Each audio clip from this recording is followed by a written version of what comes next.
পৃথিবীর অজস্র মানুষকে আমি ঘৃণা করি তাদের মতাদর্শ, জীবনবোধ ও কার্যক্রমের জন্য। কিন্তু প্রাণকে আমি ঘৃণা করি না, কেননা তা অদৃশ্য থেকে উচ্চারিত এক দৃশ্যমান স্রোত, যা এসব দর্শনবোধ দ্বারা চালিত হয় না, বরং সে অনন্যতা, যা সময়ের মরুভূমিতে ক্যাকটাসের মতো উঠে আসে শূন্যতার গহীন শিকড় থেকে। পৃথিবীর এই ঝানু ও উদীয়মান সমস্ত অপরাধের জন্য প্রথমে আমার নিজের দোষ খুঁজে বের করি। অনেক ভেবে দেখেছি, আমার অপরাধ মহাজগতের সমান।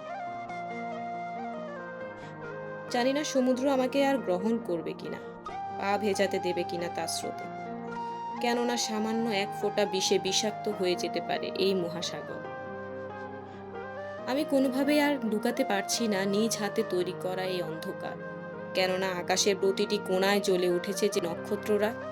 সমুদ্র আমাকে পরিত্যাগ করেছে শুধু আমাকে গ্রহণ করার জন্য। সে তো মেরে ফেলতে পারে না তার পেটের ভিতরে শান্তিতে ঘুরে বেড়ানো মাছেদের।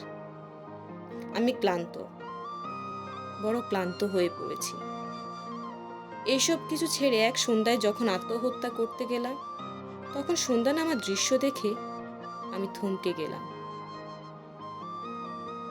কখনো সময় নষ্ট করে সন্ধ্যা নামা দৃশ্য দেখেছেন? বেশিরভাগ মানুষ দেখে না। যারা দেখে তাদের ঠিক স্বাভাবিক মানুষও বলা হয় না।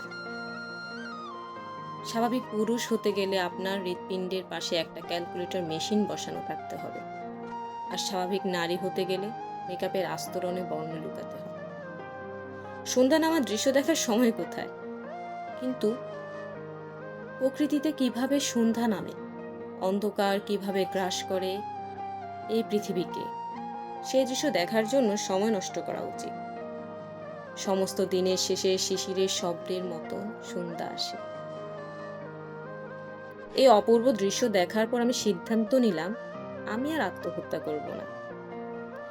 সিদ্ধান্ত নিলাম আমার মনের কথাগুলো কাউকে না কাউকে বলবো।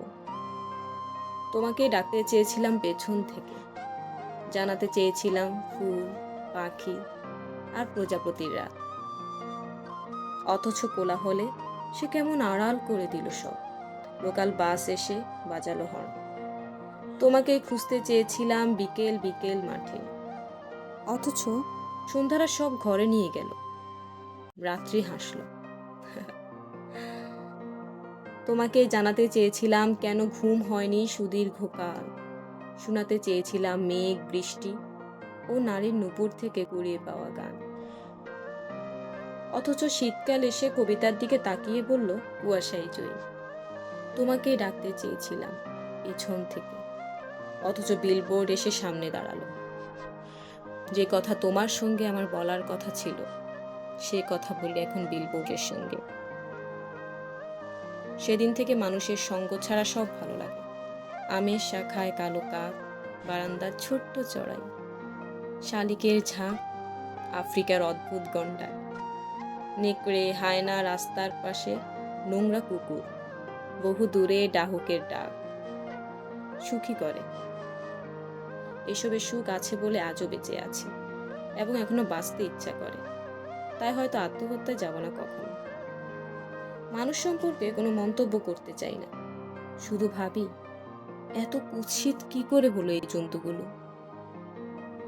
প্রত্যেকের মুখে কি করে জমলো এত আবর্জনা, কি করে সবাই এত অস্বাভাবিক হয়ে উঠল।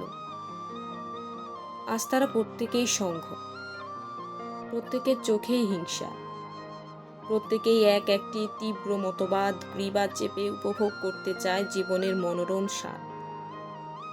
মানুষের সঙ্গ ছাড়া আর সব ভালো লাগে। অতিশয় দূরে বেঁচে আছি পথের কুকুর দেখে মুগ্ধ হই, দেখি দূরে আজও উড়ে মুখর মৌমাছি।